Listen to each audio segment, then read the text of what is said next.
İllərin həsrətindən sonra bugün 35 ailə Ağdamın Sarıcalı kəndinə geri döndü. Onlara mənzillərinin açarları təqdim olundu. Hər bir açar yalnız bir mənzilin deyil, eyni zamanda doğma yurtda yaddan çıxmayan xatirələrə qovuşmağın simvoluydu.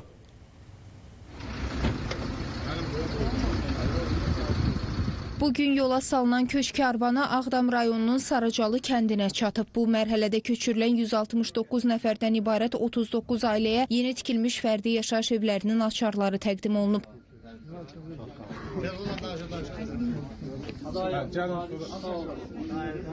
Mərasimdə Ağdam, Füzuli və Xocavənd rayonlarında Azərbaycan Respublikası Prezidentinin xüsusi nümayəndəliyinin, Qaçqınların və Məcburi Köçkünlərin İşləri üzrə Dövlət Komitəsinin nümayəndələri iştirak ediblər. Ağdam rayonunun yenidən qurulmuş Sarıcalı kəndinə bu mərhələdə köçürülən ailələrdən 16-sı Bakı şəhərindən, 14-ü Ağdam, 3-ü Yevlax, 2-si isə Ağcabədi rayonlarındandır. Köçürülən ailələr ölkənin müxtəlif bölgələrində, əsasən yataqxanalarda, sanatoriyalarda və inzibati binalarda müvəqqəti məskunlaşmış keçmiş məcburi köçkünlərdir. Xatırladaq ki, səhər saatlarında yola düşən ailələr doğma yurda qayıtmağın sevincini belə bölüşdü. Allah'a min şükür, 32'den sonra vətənə qayıdırıq.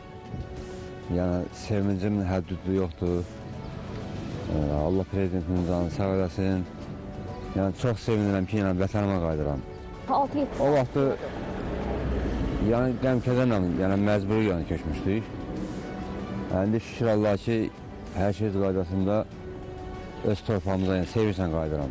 1992-ci ildə çıxmışıq oradan. Şükür Allah, Ali Baş Komandandan çox razıyıq. Min şükür. 32 ildən sonra öz torpağımıza qayıdırıq. Orayla bağlı doğma vətənimizdə, orada torpağımızda, yəni gedib orada da işimizlə, gücümüzlə məşğul olayıq. Çox yaxşı. Allah köməyiniz olsun. Allah prezidentimizə can sağlığı versin. Şəhidlərimizə rəhmət eləsin. Qazilərimizə can sağlığı versin ki, torpağımıza gedirik. Buyurun. Nə planlarınız var? Oradan çıxanda neçə yaş uzaydı, neçə yaş uzaydı? Kimdən qayıdırsınız? Çıxanda 30 yaşım var idi. İndi 62. Hazırda Qarabağda və Şərqi Zəngəzurda ora köçürülən keçmiş məcburi köçkünlərlə yanaşı bu bölgədə aparılan layihələrin icrasında çalışan, həmçinin ayrı-ayrı dövlət qurumlarının yerli bölmələrində xidməti vəzifələrini yerinə yetirən, yenidən fəaliyyətə başlamış səhiyyə, təhsil, mədəniyyət, turizm, sənaye, energetika müəssisələrində işləyən ümumilikdə 40 minə yaxın insan yaşayır. Zeynəb Mirzəyeva, Real.